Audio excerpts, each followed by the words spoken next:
So it's cat nap time. Cat nap. Some of you are single parents and your kids or your grandkids are napping right now, and that's why you're watching this. Oh, I hope they sleep so good. When's the last time you took a nap? Like a good one? Well, I guess a nap in general, but... Okay, so... I chose some cards that I made, and then some art that I made, and then some cards made by my friend Alexandra. Just white back, I love it. They're unlabeled too, it's perfect. Let's see. I've had way too much coffee today, but that's okay. So, I feel like, I guess I gotta take, oh, my hair's really bad. I got a hat head. Actually, I guess I'm meant to wear the hat, hold on. Or I feel more cozy in it, even though I can hear better without it. It's all right. All right. Where should we begin? The first card you received is Pluto and Libra. So this could be some really soulful relationships in your life right now. There could also be some big changes going on in a one-on-one way.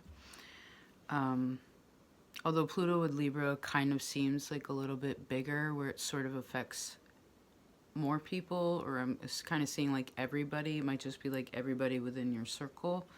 Because you also have Mercury in Cancer, which to me I saw as like a conversation with family. It could be a conversation about how you feel or what's going on. Maybe you hear from your mother or your sister, or this could also be soul family. It's like talking to people in a gentle way. And then we have Saturn in Aries, which will be happening in the sky 2 years from now. So there's something about that, although tropically this is happening this April. So I guess it could be from April 2025 till 2 Aprils past that. So again, I guess it's an emphasis of now to 2 years. Okay. Let's see the Pluto energy, the Libra energy. Actually, I'm going to take the stars out of it for a second. I want to focus just on the zodiac, which is like the house, right? Or the kingdom. So let's just look at Libra, relationships and love, and I see the words prosperity, balance. These are good things. Let's see.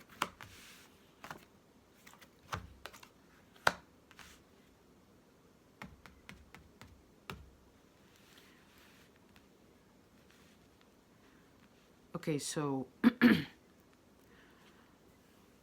think the Pluto in Cancer is, who do you know where somebody's spouse has passed, like somebody's partner has passed? It could be one of those kind of things, like someone's a widow or a widower, or they have been. Maybe that's somebody you want to talk to, or that you might hear about this too. You know, where it's kind of like, oh, you know, Betty's husband died, or so-and-so. I mean, I guess this kind of conversation happens a lot more frequently the older we become, right? Pluto is a generational energy. So it might just be where a person's getting to that stage in life where that's kind of, again, something's becoming part of the conversation more regularly. But it is a natural part of life because it's... So I guess if you heard any... This is the ones that have already happened, though. I don't feel this presently for this time. It's... I mean, Pluto and Libra can also represent divorce in general. Let's have a little astrological lesson for those of you who are learning. I find it so interesting. These generational stars, you know, Uranus, Neptune, Pluto. The Pluto and Libra generation was the early 80s, so we could also be talking about that time. The early 80s, late 70s into the early 80s. It didn't last very long, but this is where divorce actually became a very regular, it kind of became like a prominent, allowed, legal thing. Like anybody could get divorced whenever they want, at least in the West. And a lot of divorces happened then. Most children that grew up in the 80s were latchkey kids, right? That's what they called us. Because both parents were at work, and that's just the way that it had to be. And a lot of that were also single parent families. So, okay. So we're going back. So what did we say there? We're going forward 2 years. We're going back. Gosh, how long ago is that? The early 80s. That's 45 years ago. 40 plus years ago. Actually, kind of going on 50 if we go from the beginning. So 50 years, and then I see 30 years ago.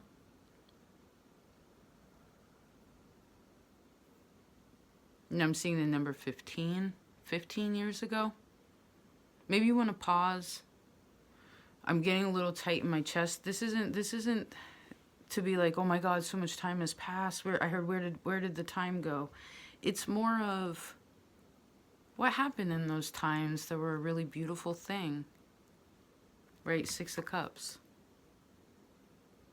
And if part of those times where our heart got a little tight, if part of those times,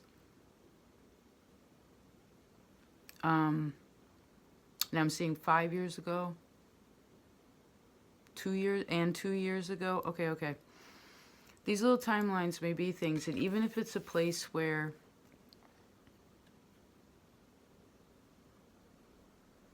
it was hard, it's almost like when you go back there, a person's like, yeah, I'm not sad about that anymore. I feel at peace about that. So I guess if you've also been divorced, or again, if someone's even gotten to the stage where they've been widowed, because it feels like that anyway. We feel like we've lost a part of ourselves. That's Libra. It's this connection energy in some kind of way.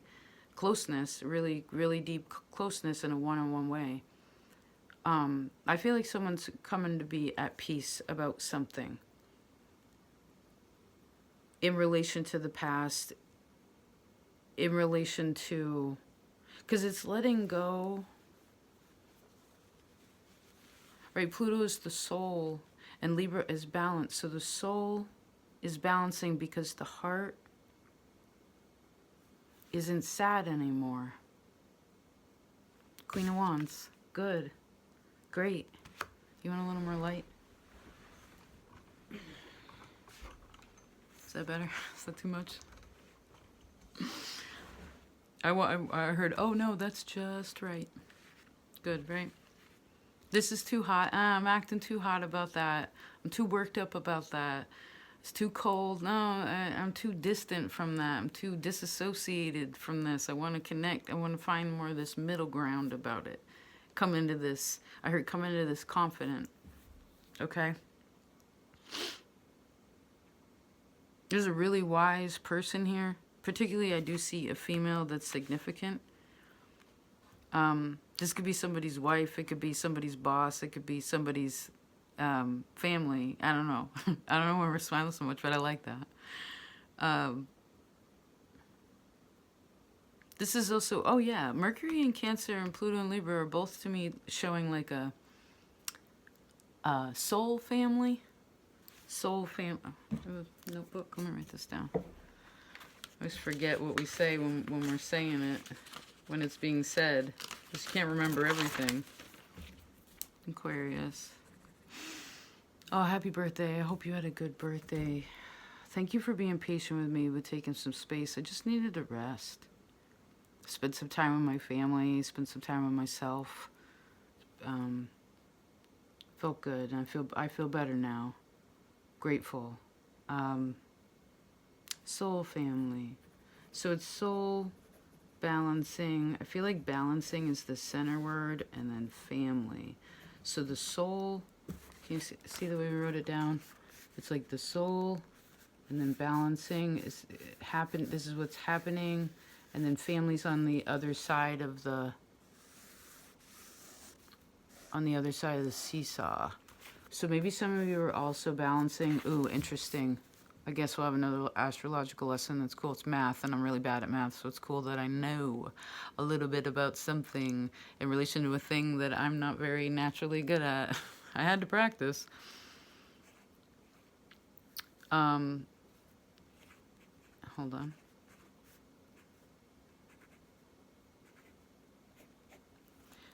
So some of you may have this aspect in your map. Again, it looks like a seesaw. It's 150 degrees. It's called the quincunx.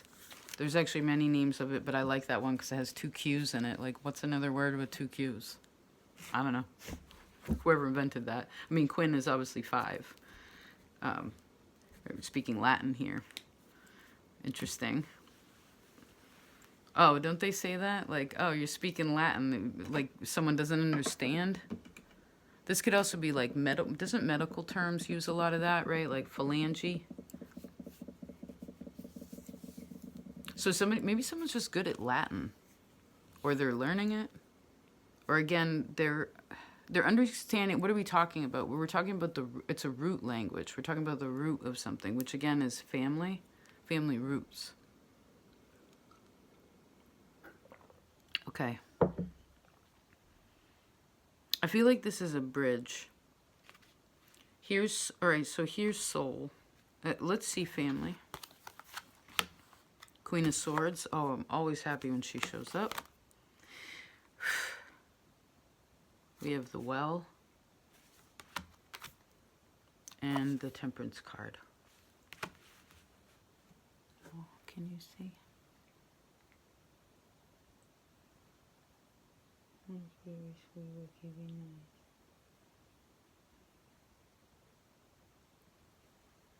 Cute. They love each other so much. I mean, they still play like kids, you know, and like bicker sometimes, but for the most part, it's all love. Okay, so family. This was soul. Here's family. Hey, that's enough. Go that way.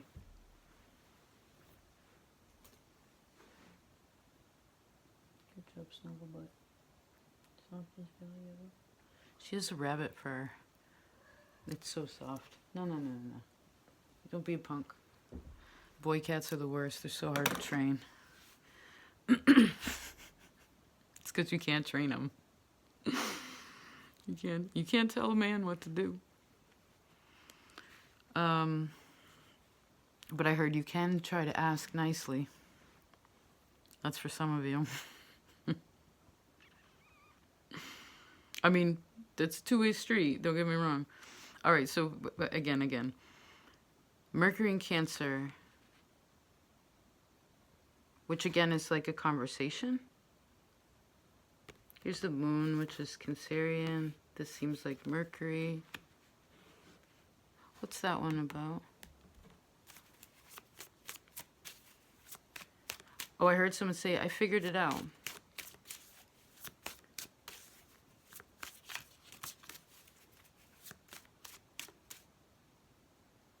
Someone may try something new. Someone may not want someone to try something, or someone might have a difference of opinion about something. But what were we just saying? Like, you can't tell a man what to do. I mean, no one can tell you either, because Aquarius in the sky in the constellation is a man, right? Virgo is the woman, and Gemini are the children. So even if you're a woman, you're still a man, and no one can tell Aquarius. So no one can tell Aquarius what to do. But I heard again, you can ask nicely. Chariot. So we're wondering what this is about. Oh, I'm seeing the situation where there's like a kid in a well. You know, like the kid fell down the well, or the cat fell down the well.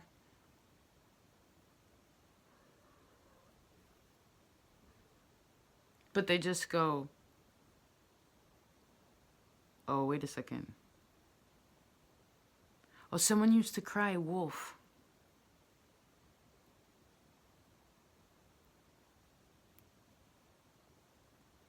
Or someone's afraid, or they don't like, or they don't want to tell people certain things because, like, while someone is in the middle of something, they don't want to say certain things because they don't want to seem dramatic. Where it's kind of like, again, sort of, someone doesn't, again, want to, or doesn't like to, or has a hard time expressing when something is actually going on. I don't know if we're saying exactly the same thing again, but when something is going on, so that they don't seem dramatic because they don't want it to seem like I'm crying wolf. You know, where it's kind of like, I can't do this, or this is going on. I don't even know if someone on the other side can necessarily fix it, though. So maybe someone has a hard time accepting sympathy from others. Maybe it makes them feel weak. Huh.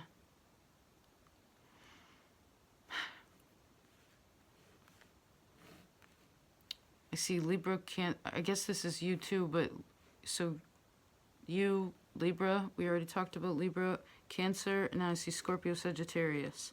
We've been talking about the Sagittarius connection, which is, mind you,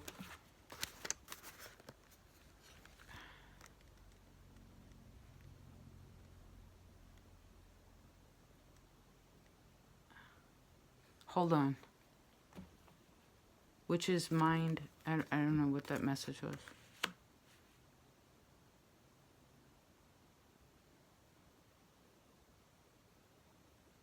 Mercury and Cancer, just ask your family. Just say how you feel. I heard it's no big deal. Say what's going on. Say how you feel. It's not exactly like, oh, I need to get this off my chest. If that's the case, then I heard do it.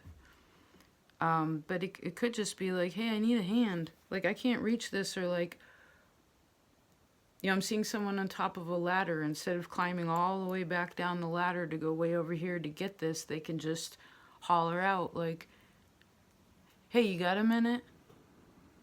And they're like, yeah. And it's like, could you hand me a hammer? Hand me that hammer? And they're like, sure. So there's a helping hand if you need it. So maybe someone's just in ways of accepting, it might be accepting different things. Love, sympathy, again, a helping hand. Because I heard, to the rescue. This is like, to the rescue.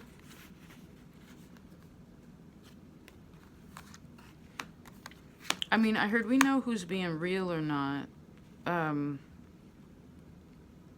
You know, say it's a family member that's always having a hard time, or a friend, or whatever. It's like, you know, if they're calling and they're in trouble again, or like it's that kind of thing again, it's the same situation. Maybe it would be good not to enable.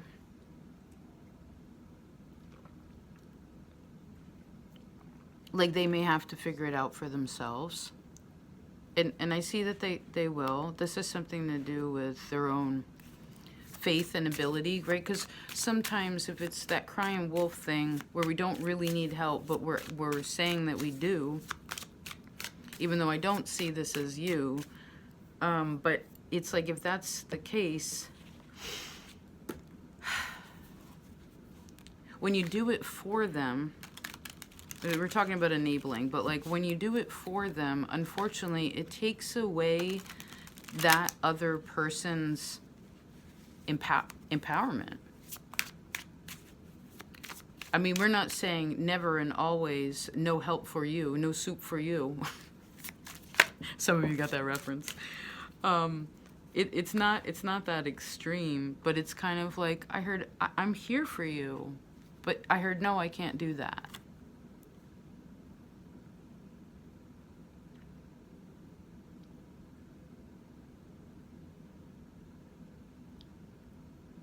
Ace of Pentacles and the Knight of Swords. There's a lot of people over here in your communication sector. 1, 2, 3. Oh, someone put a wishing well. Wishing well. I'm wishing you well. Wishing well. You ever thrown a coin in the well or in the water? This is reminding me of your other reading. What was it called? Distance healing. Do you remember that? The well to me is always Scorpio energy too. So maybe some of you are also connecting with your ancestors or certain ones of them, certain, again, kind of family or connections. And I heard again, I keep hearing, I'm here for you, I'm here for you.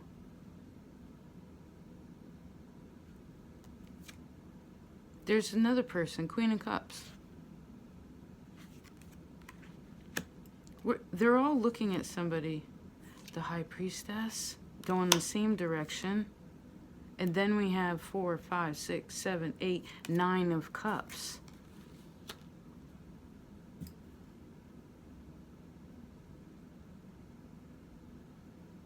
So although you're meant to be open to communication and not hide away,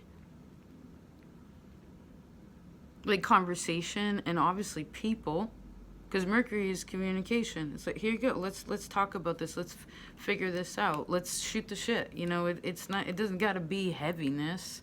I mean, sometimes Cancer is like, let's just sit down on the couch, watch a movie, you know. Because maybe that's a little more Pisces, but point is that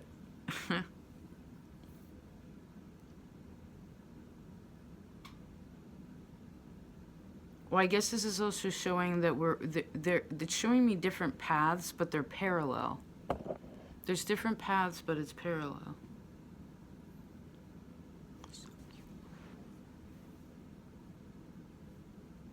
That's why I couldn't make the couch up really nice, because she was snuggling there and I didn't want to move her.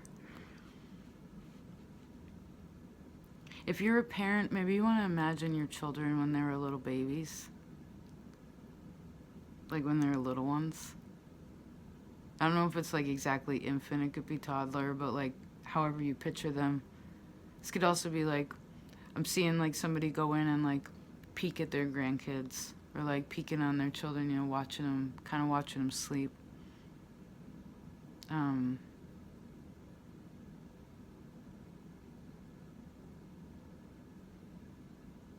seeing an old record player and a woven basket.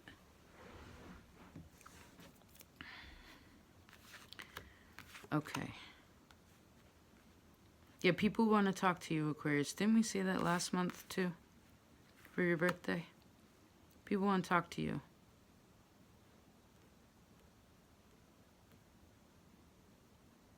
Maybe you want to go on a short visit, or maybe someone comes to visit you too. Don't deny that. Don't be... You know, I heard this isn't a long-range thing. Like, I heard someone's moving in with you. You know, it's not... I heard it's not the troublesome teenager that has nowhere to go, you know, and is on drugs or something. We're not talking about... I heard you're... the whatever. This is like, hey, what's up? How you been? What you been up to? And then I heard someone say, nothing much. And be like, cool, me too.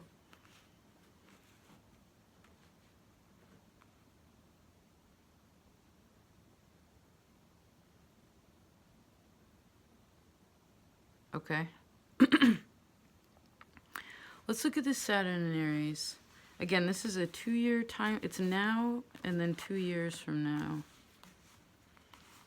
To me, it's always important with Saturn and Aries to... it's in its fallen place. So we always want to... we'll kind of make sure that we're doing the right thing. Especially in ways of morals. It can also be a restructuring of... I'm seeing like blocks sort of come together and it makes a solid sort of structure. Let's see. Saturn and Aries. Looking at Aries.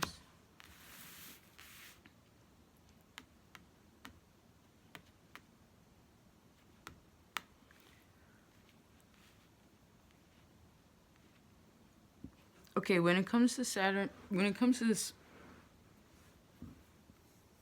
is sort of the water. There's the bridge.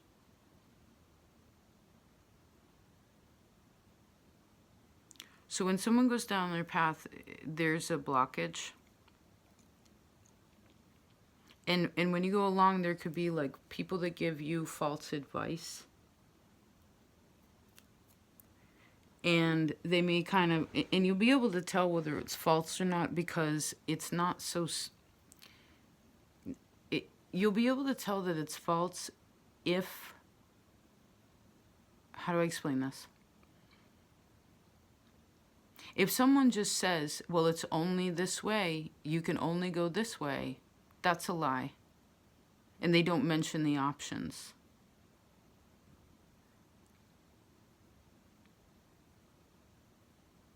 But I also see with these two little witches pointing in opposite directions, and again the path being blocked, they seem like nefarious characters right now, kind of in the sense of where it's like you come to this point and you're like, all right, I can't go any further, but I know I'm not going to I can't turn around, right? I can't go back in time. I'm here now, and this in front of me is my option. Forward is the option, and it's kind of the only place to go. I feel like these witches are like, you should go this way, and the other one's like, you should go that way. So there may just be a lot of people giving you opinions on something. And in that case, it's almost like too many options is also sort of shows where someone doesn't know. But this doesn't have to be nefarious. It could be where maybe someone's just, you know, have you thought about this? What about that? And because I feel like a person just wants to be able to stay on the path.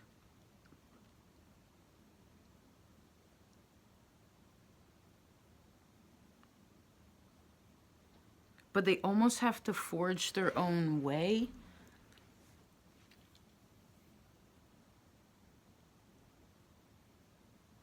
Because after this path comes, you get past this blockage.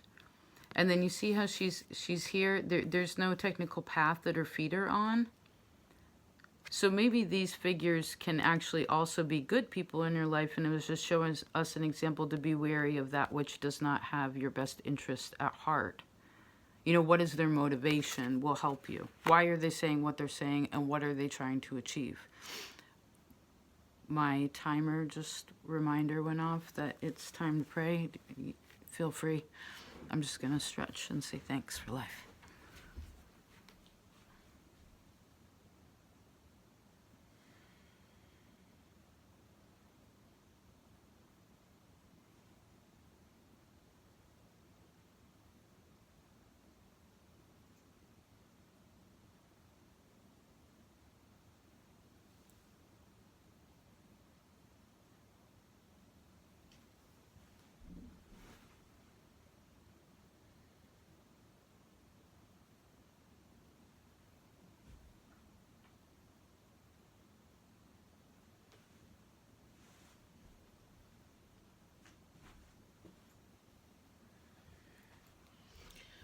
I needed that to move my body. I mean, we've just been sitting in one place for 30 minutes. Hey, honey.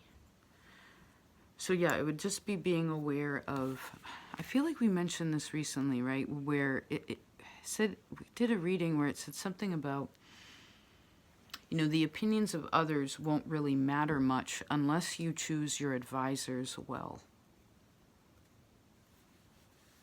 That's, to me, that's good advice all the time. But that seems to be something. So you kind of, in some ways, like forge your own path. And maybe the thing is someone's like, hey, this is the answer. This is the answer. But you get to decide ultimately, I guess, which way you want to go. And now the interesting thing is even though so if you feel like you're off the path right now, you've actually gotten past a barrier some way, somehow.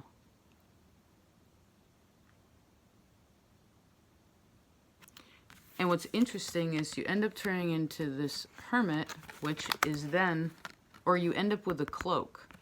It's like you graduate from this little feather, you get the feather in your hat, and then once you do, you ask enough questions or answer the questions, answer and ask questions in a way that's creative, and I see helpful.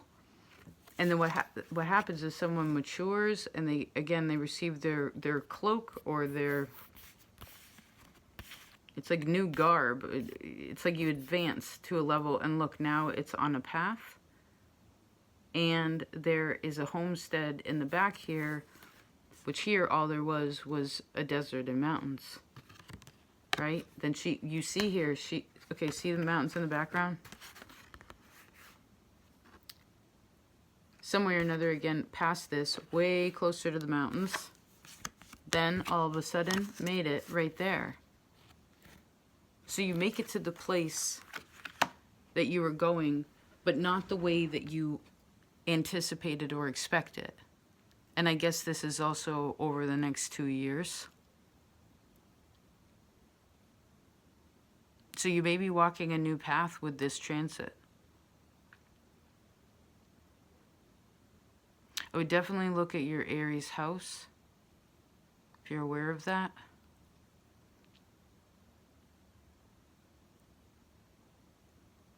Some of you actually may go to an astrologer or to go to a reader. It might be this reading, I'm not sure. But where that's also giving you some interesting information to...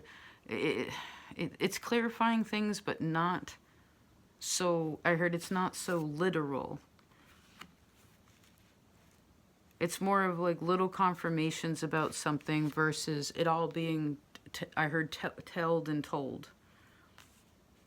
All right. Huh.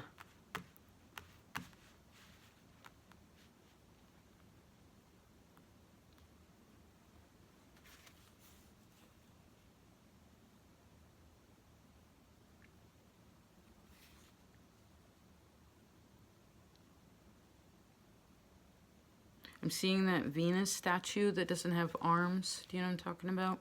Really famous.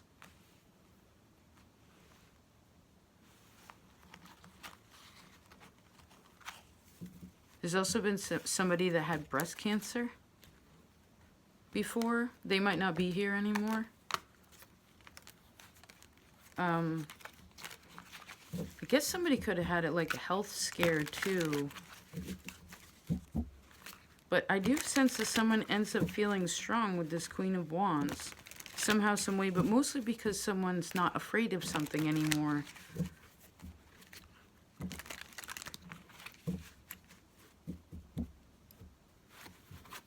Let me see if I see anything else. I see a bear blowing bubble gum, or like a little rat blowing bubble gum. That's interesting. There's also somebody with a mustache. Somebody with a very specific chin. I see a person with red hair.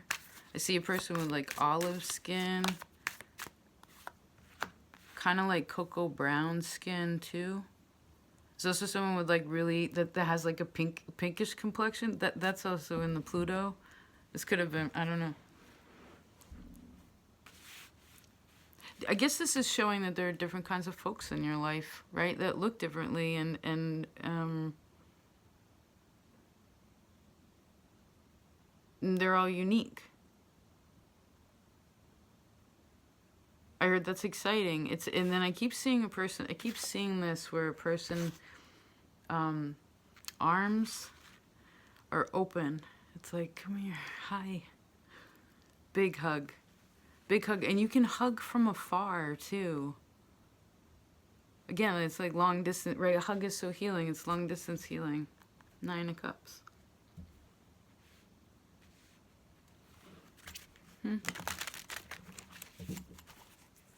I feel like communication is good.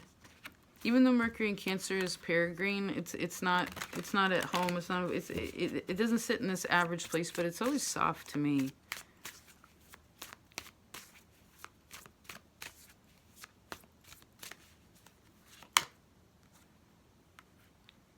So maybe some of you want to talk to your children or your grandchildren about money. Or, I mean, I guess this could be like a will or something like that. It's like, okay, well, here, now you're going to learn about the business. Or here, I want to teach you about that. Maybe this is Mercury in Cancer, I guess, could also be genealogy, perhaps in some kind of way, like, you know, down the line. And I heard, think of your family 1,000 years ago.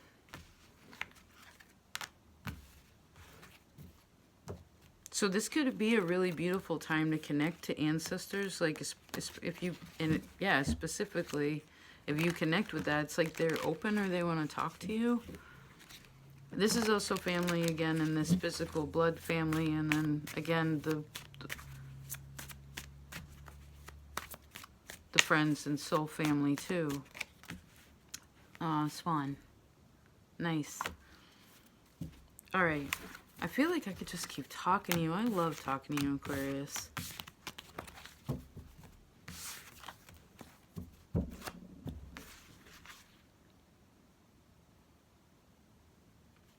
All right.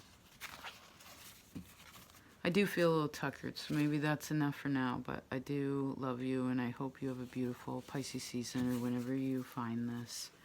What's this one? I just saw an elephant, Neptune and Cancer. There's another elephant. Elephant? Interesting. Jupiter and Leo. Okay, I hope this was helpful. Thank you for your support. And I will talk to you next time.